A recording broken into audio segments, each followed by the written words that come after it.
Hey Gators and sports fans, get all your Gator talk, news, analysis, and opinions on the Pod Up with Matthews in the Morning podcast. Find us on your favorite podcast platform or watch us on Facebook Live between 8 a.m. and 9 a.m. every weekday. Pod Up, because we are Gator fans. So say it's great to be a Florida Gator. Good morning and welcome to a Wednesday edition of the program. It's Pod Up with Matthews in the Morning from the Crime Prevention Security System Studios. Large enough to serve you, small enough to care. I got JC lined up here on the Titan & More hotline momentarily. Then we'll be joined also by Jeffrey Meldon, the official law firm partner of the Florida Gators. He's going to tell you about a back-to-school event he has going on in the Gainesville area. And in the second half of the show, we'll have former first-round draft pick of the Carolina Panthers, former All-American at Texas, Blake Brockermeyer, who now works for 24/7 Sports. Get his thoughts on him being a former Longhorn, them joining the SEC, but also he has twin boys that recently signed with the Alabama Crimson Tide. Get his thoughts on, being a part of the SEC now. So first, let's go to the Titan & More hotline. And we're joined by Corn Dog. Good morning, JC. How are you? Hey. How's everybody doing? Well, thank you, QB. Good to be here on a beautiful Wednesday. Where else would you rather be? Well, no, you're right. I mean, it's Wednesday is one of my 3 golf days. So I'm excited about today, of course. I'm also reading a lot about, some of these developments. This summer, QB, has been one of those where the media sits around and kind of tries to get through things to talk about, not the media, but people like, I guess, us or on radio. Yeah. And, once media days comes, it's like, oh, thank goodness we've got to July, we've gotten here and we've got content. But this summer has just, out of the blue, we've had these just blockbuster news items that have come out during the off season here and has really made it interesting. Obviously, the 12-team playoff thing that came out.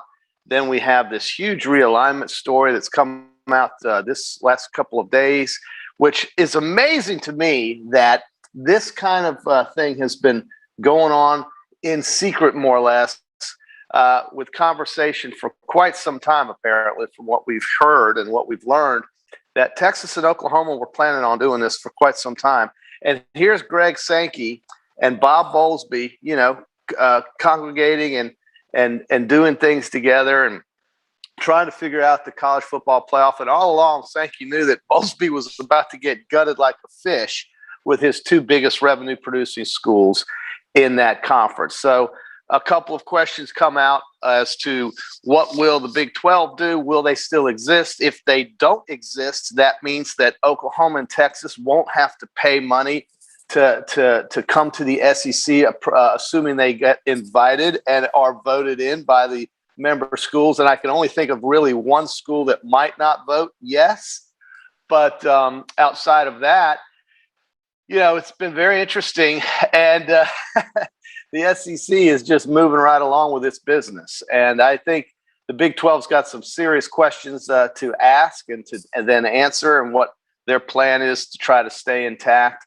What will the Big 10 do? All of these hypotheticals that come out of this are very interesting to me. And I'm glad that Oklahoma and Texas have decided to make this move, because I'm part of, I like to think of what I'm interested in is the SEC. And so because the SEC, I think, bigger is better in this case, and I really do believe that. Certainly the money would speak to that. This has been a really cool couple of weeks. We get the 12-team playoff news last month. Then we get this news with OU and Texas. It's really going to shake up things. The name, image, and likeness story that's come out now, and some of these kids who haven't even started a game getting paid 7 figures, or one of these kids, at least we know of, maybe, perhaps. It's just been amazing, the things that have happened in the last, I guess, that we've seen come out publicly in the last 45 days. It's incredible. Yeah, it is. It's bizarre. I talked a lot. Yes, it's become a big deal. Like most people thought, there's not a whole lot of guys making a whole lot of money. I discussed it at length yesterday. I still don't, until we see a contract with Bryce Young, what he's getting paid. I still have a. You still have a what now? Yeah, I didn't hear any of that, QB. I think you're reiterating what JC, I said. were you disappointed that the great cell service ain't great? But anyway, I want to get your thoughts. Well, just listen. I am trying to listen. I want to get your thoughts. Were you disappointed that the USA did not win the gold medal in softball? Yeah, I mean, that's surprising. Look, the Olympics to me is just an abomination. It just hasn't worked out well in any way, shape, or form for really anybody. This Simone Biles news that came out yesterday was, you want to talk about bizarre. I mean, the poor girl she's just not fit to compete, I guess, is what we're learning. And it's really hard to believe. You know, she's considered the best in the world, but her mental issues have taken over now. And the way I would look at that is, you know, it's really too bad you have to travel all the way across the other side of the earth to figure that one out. But, you know, that's her deal. She's going to have to deal with it. Obviously, she's not going to compete in the individual competitions and shouldn't. So it's a long way to go to figure out that you're a mess upstairs when it comes to whatever it comes to. And, you know, maybe gymnastics is just too much right now, and she should just come back and try to be a normal college student somewhere. I don't know. I mean, I don't know what she's going to do. But that was the story that took over the news headlines yesterday, was Simone Biles. As far as the team events and the teams losing, none of it surprises me, really. I mean, you're competing in empty shells, and anything can happen. There's no emotion. There's no energy at any of these competitions. You kind of have to create that on your own. Some of the gymnasts who won the silver medal for the USA were saying how different and how difficult it was not having anybody there to kind of pump you up and get you going, because there is a lot of secondary energy that fills a gymnastics competition, and it's just not there. So, you know, listen, QB, I may have been surprised that they didn't win the softball. I don't think 10 people really are thinking about it at length in the United States this morning. No, the Simone Biles thing was interesting. You know, she's not injured. It's a mental thing. It's almost like a golfer getting the yips. You know, they showed her on, doing the vault pregame, whatever they call it, and she was just struggling. And I think it's a mental. You know, sometimes as an athlete, quarterbacks are afraid to pull the trigger. Golfers are afraid to putt. It's just it is what it is. Well, it's too bad for her. I mean, it couldn't have come at a worse time, right? I mean, you sit around, wait for 4 years, and in this case, 5, because they didn't have the Olympics last year. And you think to yourself, this is it. I mean, the grandest of stages for our sports, and you just bottom out. I mean, you just bail. And it's too bad you got to go that far to experience that. It's too bad. And, you know, I don't know what she'll do when she gets back. I can't imagine. But I do think that the Olympics have been, and I've said this over and over again, they've just been kind of a downer. I'm not really into it. I watched last night, instead of the Olympics, I looked at the Rays and the Yankees. I watched the Yankees and the Rays play. And that would have been unheard of in prior years. I would have been interested in the Olympics. I couldn't care less. It just doesn't have any pull for me. It's just the way it is. And so I watched the Rays and the Yankees. Yeah. Turn your car truck into a rolling billboard for your business or brand with an eye-catching vehicle wrap from Wrap Spot. This July, mention promo code Shane and receive 13% off your vehicle wrap. Speaking with JC on the Titan MR hotline, we got a text on the Titan MR hotline, on the text line. It's from Daryl. He says, for the first time in my life, I have not watched 1 minute of the Olympics. Just can't get into it. Appreciate. So, JC, switching gears from the Olympics. Okay. NFL started training camp. I think the Jags crank up today. Your team, your new team, the Jags. But I heard this news. I don't know if you've heard it or not, but Florida State is going to practice at the University of North Florida for like 4 days during their training camp. Don't you find that interesting? Yeah, I do. I don't understand it. There's got to be a reason for that, but it is interesting. Yeah. Well, the only thing I can think of is they're trying to I mean, the practices from what I hear are going to still be closed. So I don't know, if you had fans, recruits, and things of that nature that could come out and watch, it would make more sense. But I don't know if they're residing their practice fields, what they're possibly doing. But I find it odd that they're going to travel all the way to Jacksonville for like 3 or 4 days of training camp. Yeah, don't know. Couldn't tell you. I do think that, we're looking at Aaron Rodgers coming back to Green Bay. He worked out a deal where basically he plays one more year. They give it one good old-fashioned try to win a Super Bowl, and then he can pick any team he wants to play for. So he's not going to Denver, at least not this year. And he'll figure it out next year who he wants to play for. Green Bay is one of the most traditional, if not the most traditional NFL team in the league. And you've got, I consider them in the Dallas and Pittsburgh Steeler world of traditional, blue blood NFL teams, right? Successful, very iconic stadium and so forth. But Aaron Rodgers, I think, is just kind of ready to see if the grass is greener elsewhere, and he's going to give it one more shot or one more year in Green Bay. And so, that's interesting. He shows up to training camp, and it'll be fun to, I guess, hypothesize where he might play next year if he stays healthy and wants to play next year. There's a lot of folks who think Aaron Rodgers is kind of getting close to the end of the road. He is very close to Brett Favre. He's very close to Brett Favre in records as far as touchdown passes, Super Bowl games played, so forth. He's very close to Brett Favre and almost close to Bart Starr as the all-time Packer quarterback. Right? I would think the guy's got at least 5-6 more good years in him. At least, I mean, he's looking at easily. But see, he's not Tom Brady. He is not, and some people just have different interests. Barry Sanders literally walked off a football field, dude, and he could have kept playing.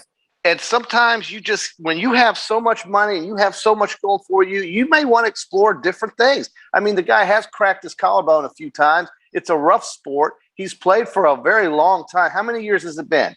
Well over, 12 years? So it's been more than that. So he's been in the league for quite some time.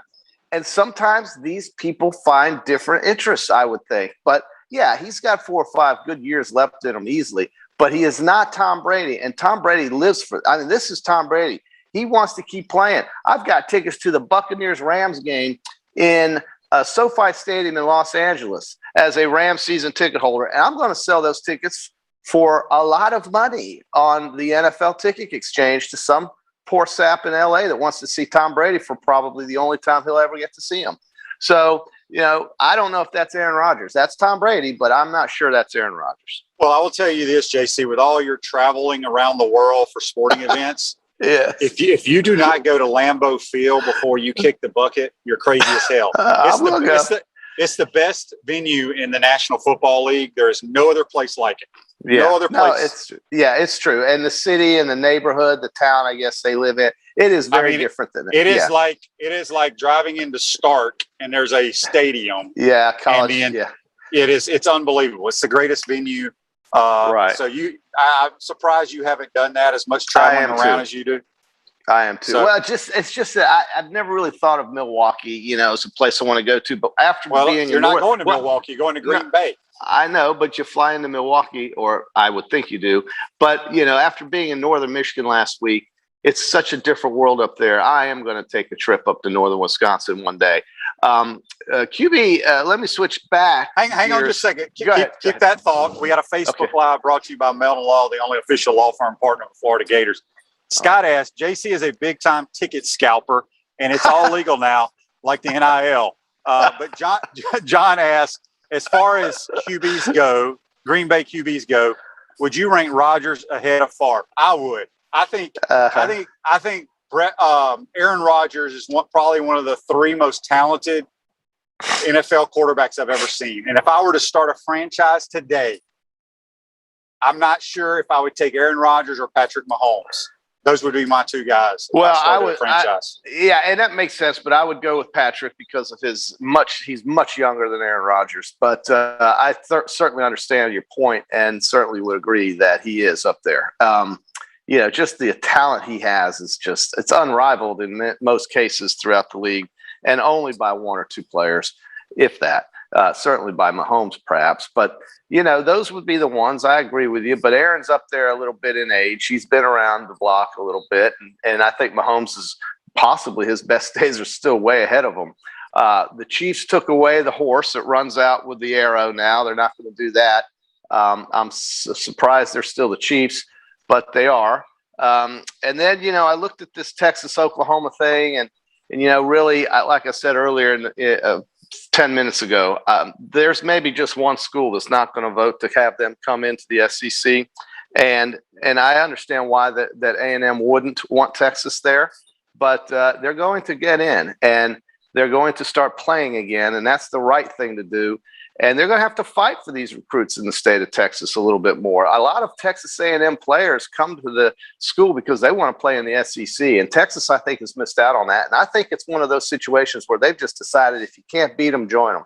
And that's what's happening. And that's why Texas is one of the reasons why Texas is coming, as is Oklahoma. Don't know what's going to happen to the Big 12, but I do think that it really is hard to imagine. Now, think about this. They're saying that they're not going to be here till 2025. Okay, that's what they said publicly, and I kind of believe that. But imagine playing in a league for the next 3 years where you're basically, you're not going to be there much longer. Yeah. You're recruiting players to say, we like it here, but we really want to be over there, but you should come here anyway. That's going to be difficult. And I just think that something's going to happen between now and 2025 that's going to get these two teams into the league beforehand. One of the scenarios would be the Big 12 collapsing and basically failing to exist. Because let's face it, West Virginia is going to try to get to the ACC as fast as possible. I would also think that some of these other schools are making phone calls trying to figure out if they can, can Iowa State try to get into the Big 10? That would be a natural fit. They should. Their cross-state rival is in the Big 10.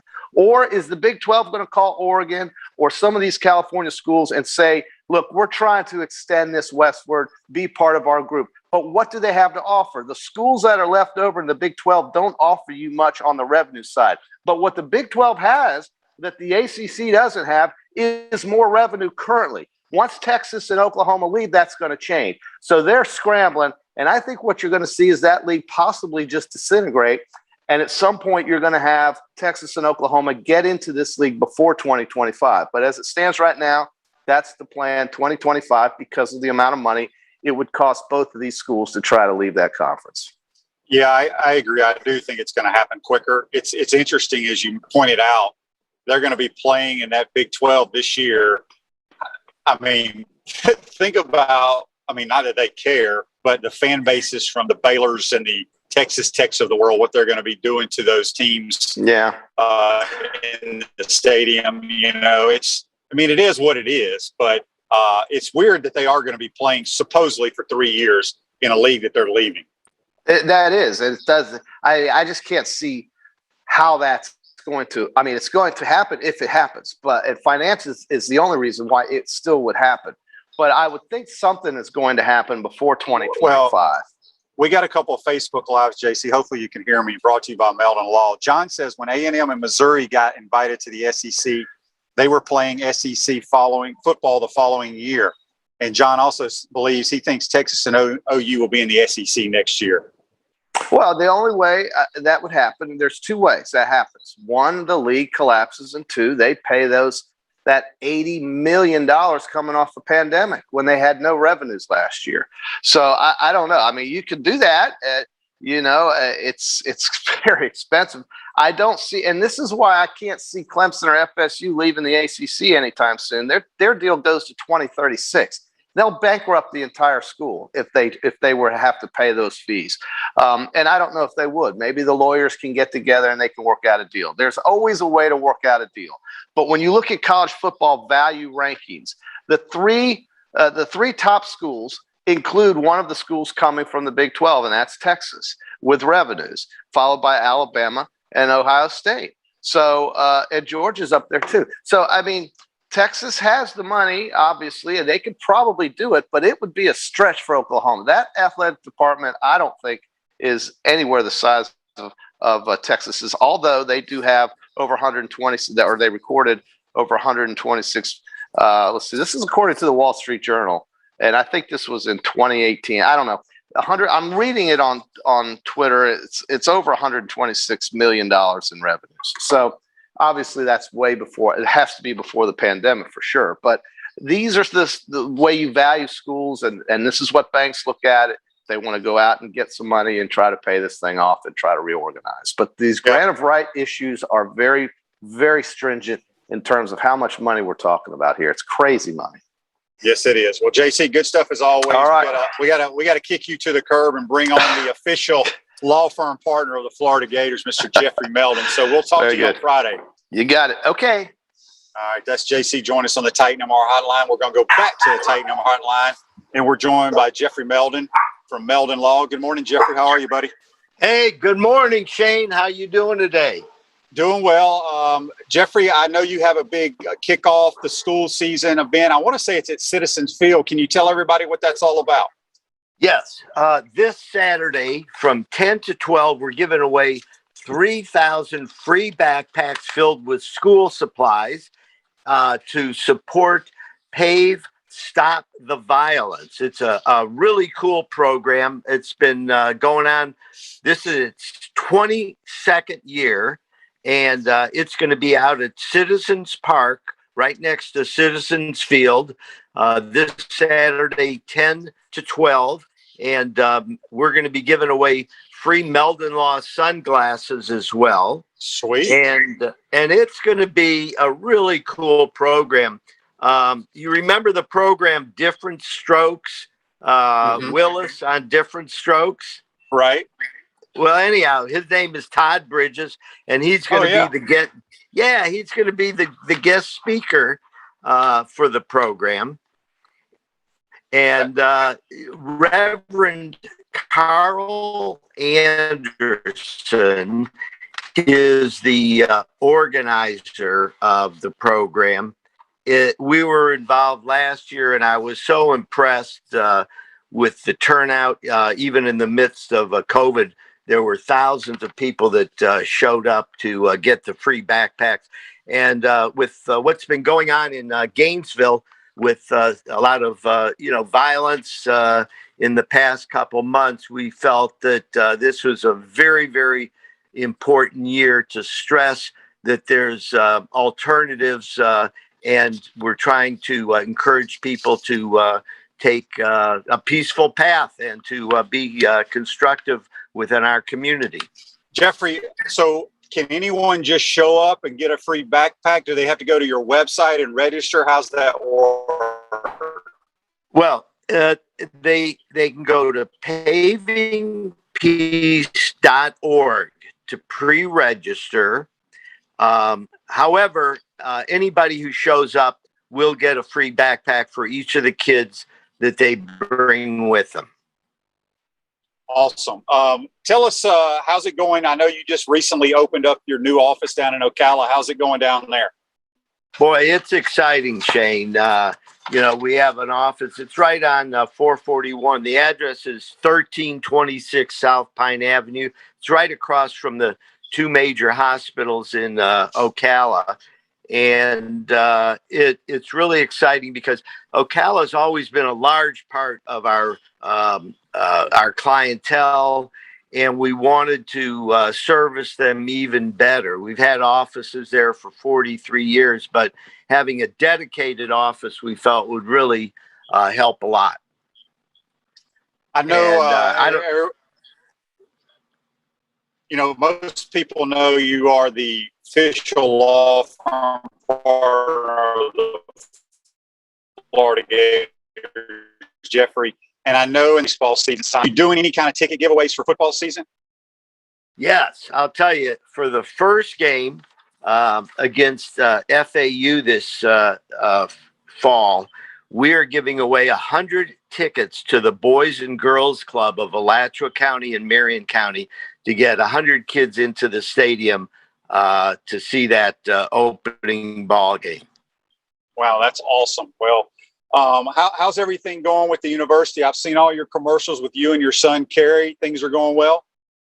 Yeah, it's actually really cool. We were over at Spurrier's last night with the head ball coach, and boy, the buzz, is really going on about, what's going to, happen with, the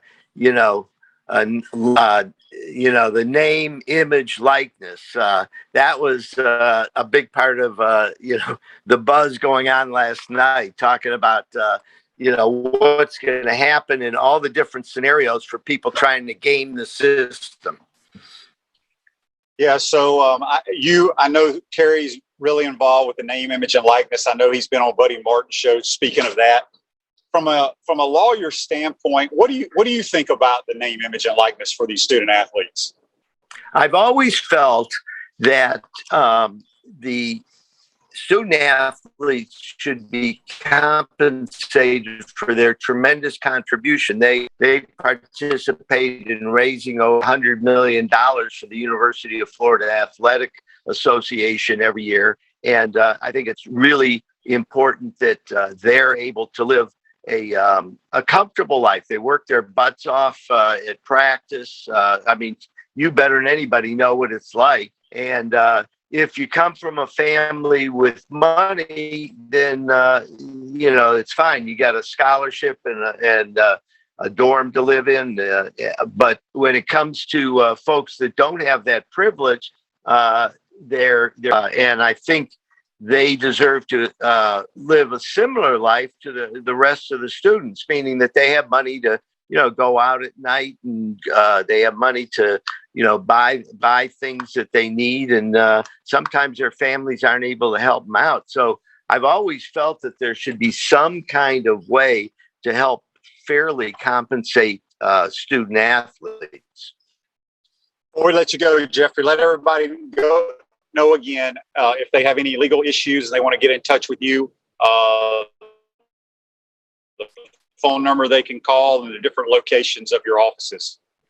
Yeah, Shane, it's our phone number is local, 352-373-8000 or 1-800-373-8000 anywhere. Or the easiest way is just Google Meldon Law, and you'll find out how to get a hold of us. Getting back to the name, image, and likeness, I'll tell you, it's going to be a mess. Okay. Although I feel like student athletes should be compensated, it's coming on fast. It's going to be a mess. I think that there's going to be people out there that won't do it the right way. Not necessarily at Florida, but certainly at some of our competitors. And football coaches, they're going to all try to use it in recruiting. And it's going to be really interesting to see how the whole thing unfolds. No doubt about it. Well, Jeffrey, we appreciate you taking the time. Again, one more time, what time is the event on Saturday? Saturday, 10 to 12, Citizens Park, 3,000 free backpacks for as many kids as you bring. So show up. It's going to be a good time. We're going to have the chief of police there. The sheriff's going to be there and a bunch of other dignitaries, and Todd Bridges, guest speaker. We're really behind this one, Shane. This is a very, very important program for our community. Awesome. Good stuff, Jeffrey. We appreciate everything you do for our program, and we will talk to you soon, my man. Well, thank you very much, Shane, and I look forward to talking to you again soon. Yes, sir. That's Jeffrey Meldon, the official law firm partner of the Florida Gators. If you got joint pain in your knees, shoulders, hip, or back that won't go away, you need to check out QC Kinetics for long-lasting relief. No surgery, drugs, or downtime. Schedule your free consultation at QC Kinetics, 352-400-4550. Call the good folks at QC Kinetics. That's 352-400-4550. We're going to take our first time out of the program. We come back, we'll be joined by the former first-round draft pick of the Carolina Panthers, former Texas All-American, who now works for 24/7 Sports, get his thoughts on the Texas Longhorns and the Oklahoma Sooners joining the SEC. You're watching and listening to Pot Up with Matthews in the Morning from the Crime Prevention Security System Studios. We want to take this moment to thank all our sponsors who keep the show going and pay the bills. Our gridiron sponsors are Crime Prevention Security Systems, large enough to serve you, small enough to care. Titan MRI, Gainesville's only locally owned and operated MRI facility. Meldon Law, won't back down. Peachland Dental, Gator Nation's first choice for dentistry in Port Charlotte. Comfort Temp, comfort is our business, peace of mind is our promise. QC Kinetics, non-surgical regeneration, live pain-free. South State Bank, Celebration Point Town Center, Chris Doring Mortgage. Some of our touchdown sponsors are Big Mills Cheesesteaks, MB Listing, Cornerstone Financial, McDonald's of Gainesville, My IT Masters, Gainesville Neon and Signs, 84 Lumber, Tropical Smoothie Cafe, Chick-fil-A on Archer Road, Avra and Smith, Dowling Signs, Chomp Carter Apparel, Ruse Ogra Agent, State Farm Insurance, Silver Cube Billiards and Sports Bar. If you are interested in promoting your business on the show, visit potupwithshane.com and click the advertise button. Again, thank you to all the great businesses that support the show. If you like what we are doing here, make sure to follow us and support the businesses that support us.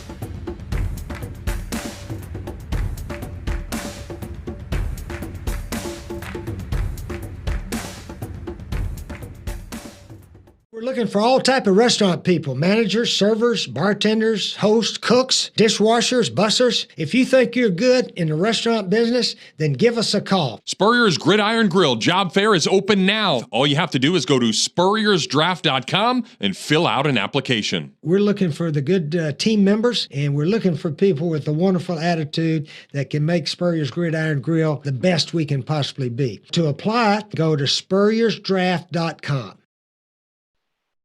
Welcome back to the Crime Prevention Security System Studios, large enough to serve you, small enough to care. Celebration points where the Gators go to celebrate with premium brands like Regal Cinemas, Bass Pro Shops, Nike, Le Macaron French Pastries, Palmetto Moon, and coming August the 11th of 2021, the HBC's new restaurant, Spurrier's Gridiron Grill and Visors Tailgate and Rooftop Bar. We will see you at Celebration Point where the Gators go to celebrate.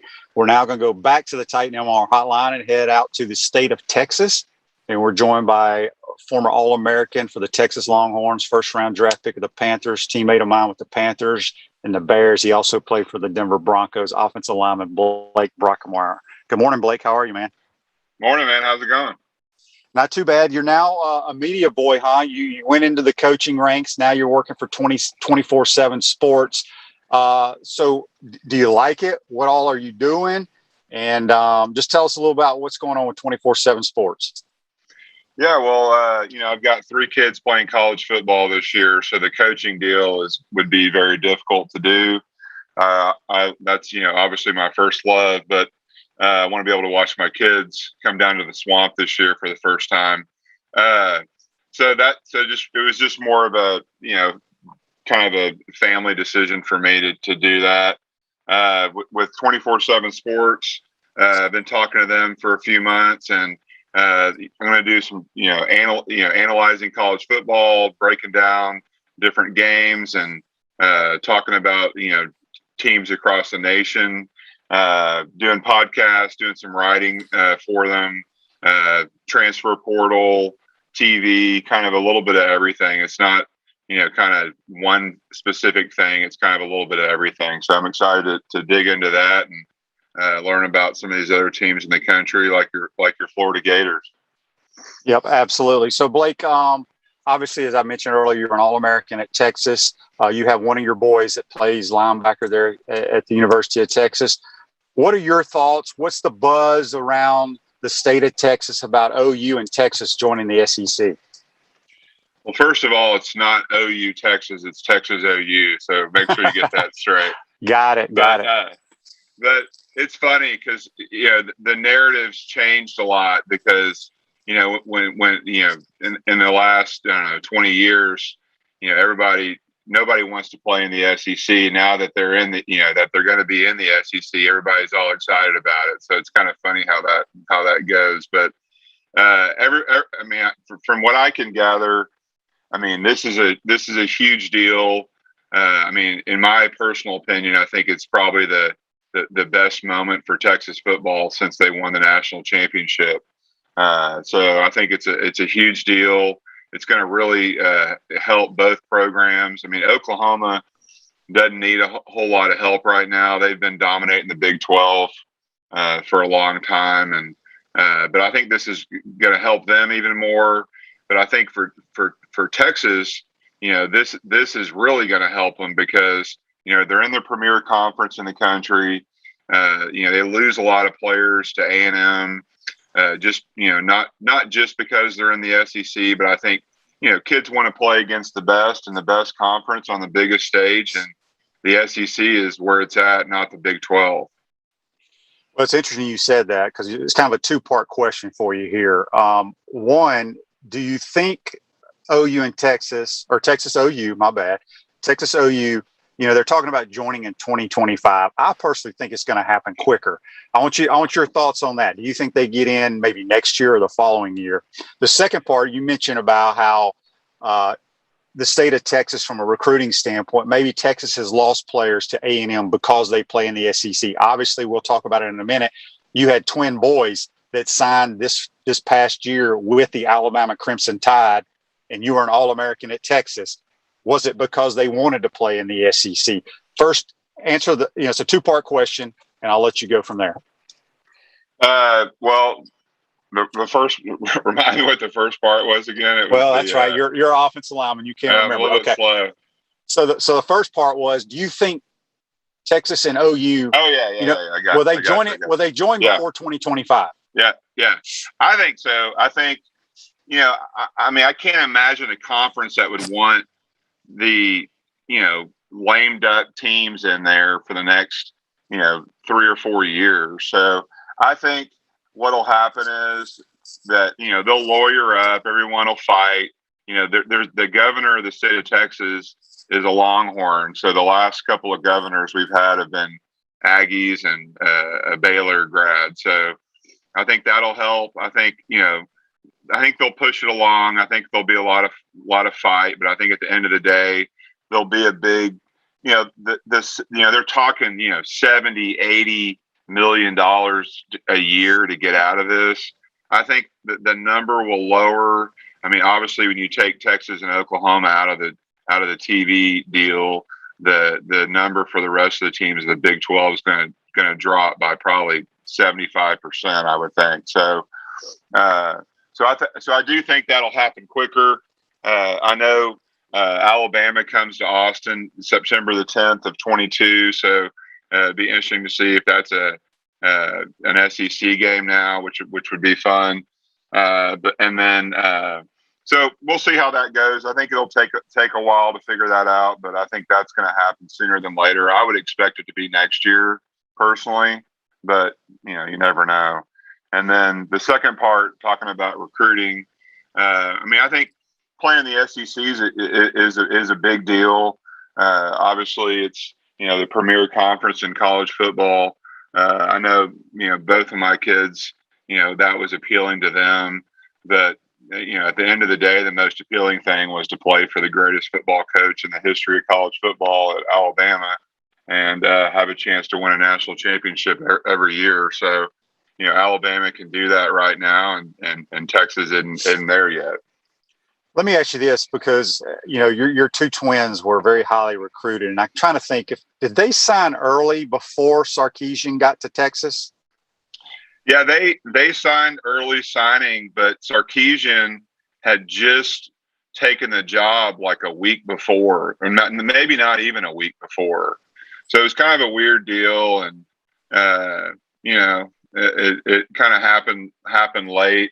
I don't think it would have really mattered at that point because there's so much you have to do to get ready, early enroll and get ready. But it was, they kind of did it at the last second, and but it's a great move for Texas. They've hired some great coaches, and I'm excited to see how they do this year. Yeah, I was going to ask you, I know Texas has had some down years and you being an alumni and you having one kid on the team, what your thoughts were. I think Sarkisian, I mean, he's had a bunch of different head coaching jobs, but I thought what he did at Alabama was phenomenal. And maybe, he's made some mistakes. Everybody does. I think he's learned from those. Do you think he's the right person for the Texas program? I mean, I think so. I mean, he did a great job at Alabama. He's coached in the NFL. He's probably one of the top, 5 play callers in college football, in my opinion. I mean, he's done a great job there.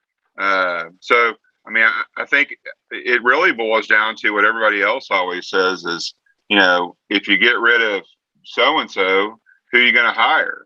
And so I know they wanted Urban Meyer, as their number one choice. And I know that was, the guy that they wanted, but, you can't blame, Urban Meyer for going to Jacksonville when you get a franchise quarterback with the first pick and big salary cap room. So I just think, I think he's a great hire, and I know that the buzz in Austin is up there, and people are excited, and it's a lot different vibe than it's been the last few years down there. I know that for sure. At Chris Doring Mortgage, they do mortgage lending right, helping home buyers throughout Gainesville and North Central Florida. Call Chris Doring Mortgage today at 352-244-0840. We're speaking with former All-American at the University of Texas, Blake Brockermeyer, on the Titan More hotline.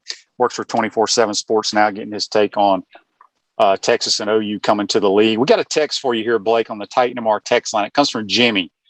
He asked, Blake, how has offensive line play changed over, say, the last 10 to 15 years? I think two things. If you're looking at run by the run blocking wise, a lot of defenses are playing a 3-4 defense now. I mean, back when I played, there wasn't as much of that.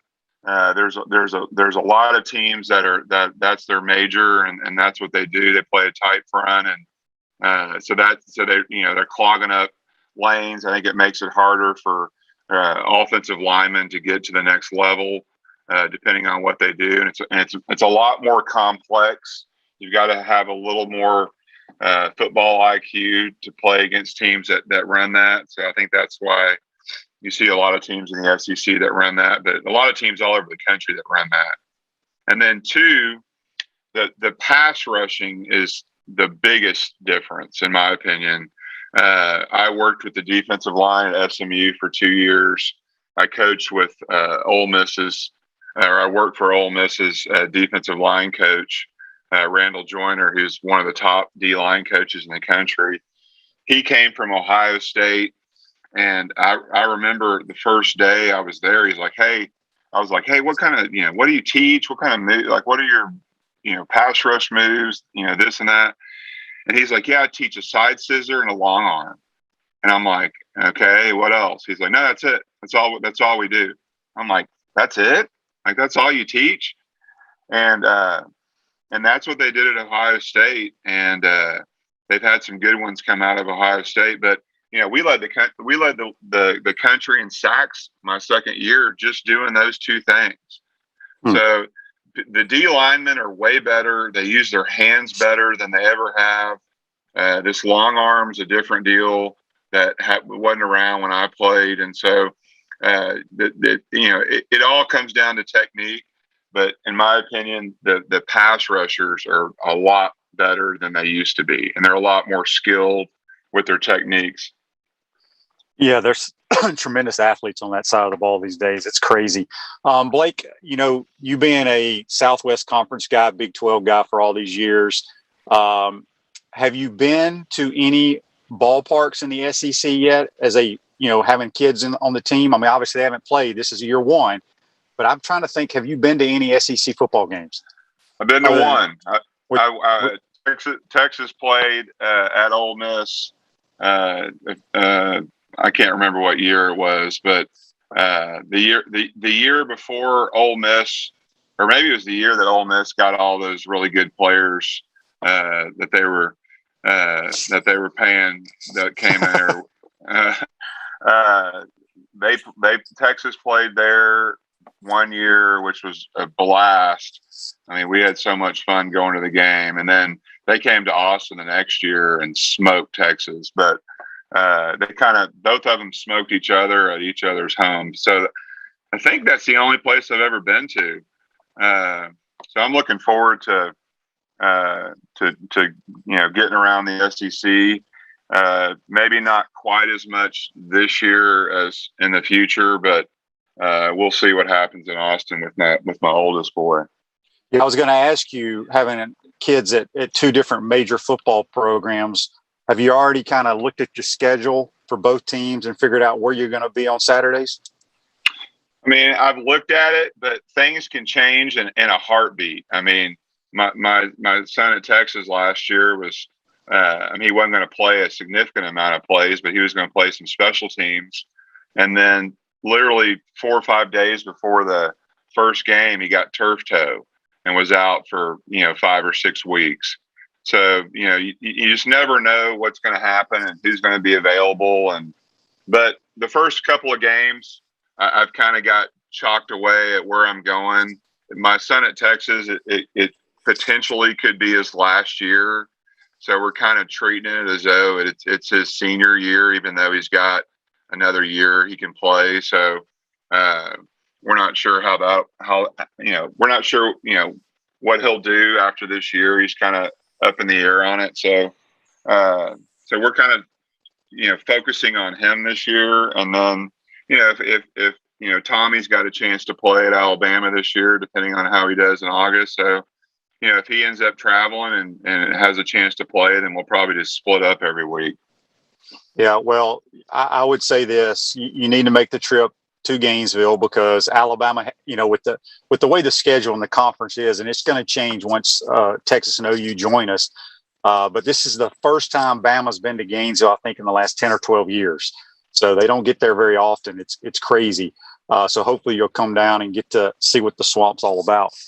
Yeah, I'm definitely planning on coming to that game. That's for sure. Obviously I'd like to go to the opener against Miami, but I'll probably end up going down to Austin for their opener against Louisiana. But the Florida Alabama game is definitely on my to-do list. I'm excited about coming down there.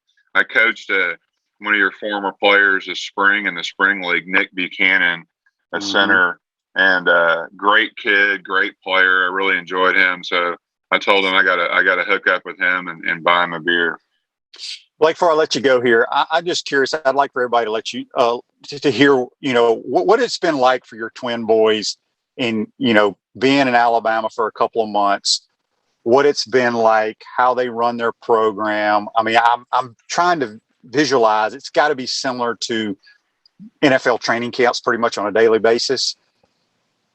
Yeah, I don't know every single detail of everything that they do. But I know one thing is they do a lot of stuff down there. They get after it. They have incredible strength and conditioning program. They do a lot of on the field activities. It's a very organized, well run machine. They've obviously got great players. So when you're going against Will Anderson in practice every day, it's not very much fun. But it's exactly what I thought it would be like, and maybe a little bit more. And just knowing that you've got Coach Saban there to run his program the way that he knows how to do it, it just makes you sleep better at night. Got one last thing for you. Text just came in from Larry. Larry said, Blake, if you had a young son starting high school ball or middle school ball wanting to be an offensive lineman, what's the most crucial thing at a young age he needs to work on? To me, it's really two main things. It's hand placement and footwork. If you can work on your hand placement and make sure your hands are in the right spot, run and pass, and you're doing your techniques, you're keeping your elbows in on the run stuff, and I teach kind of an independent hands pass pro, so it's not the two-hand punch like most coaches teach. So but hand placement in general is really important.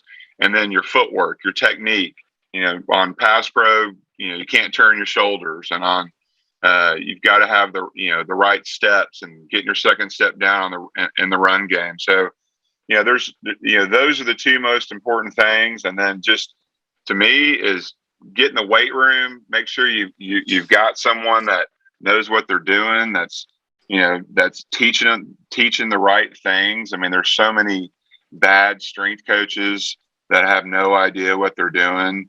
And so, get as big as you can get, but still being able to move, and get as strong as you can get. But footwork and hand placement are probably the two most important things. All right, Blake, good stuff. Good luck to the boys this year, and good luck on your new endeavor with 24/7 Sports, my man.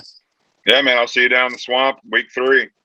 All right, that's Blake Brockermeyer. Join us on the Titan hotline. We're going to take our final time out of the program. Come back. We want to take this moment to thank all our sponsors who keep the show going and pay the bills. Our gridiron sponsors are Crime Prevention Security Systems, large enough to serve you, small enough to care. Titan MRI, Gainesville's only locally owned and operated MRI facility. Meldon Law, won't back down. Peachland Dental, Gator Nation's first choice for dentistry in Port Charlotte. Comfort Temp, comfort is our business, peace of mind is our promise. QC Kinetics, non-surgical regeneration, live pain-free. South State Bank, Celebration Point Town Center, Chris Doring Mortgage. Some of our touchdown sponsors are Campus USA Credit Union, Adams Rib Company, Doreen Wiebe Realtor Caldwell Banker, MM Parish, Gator Dominoes, Celebrate Primary Care, Gator Bait Media, Wrap Spot, Okido America, Gators Dockside, Style Cuts, Ironwood Golf Course, Meadowbrook Golf Course, Silverback Concrete Company. If you are interested in promoting your business on the show, visit potupwithshane.com and click the advertise button. Again, thank you to all the great businesses that support the show. If you like what we are doing here, make sure to follow us and support the businesses that support us.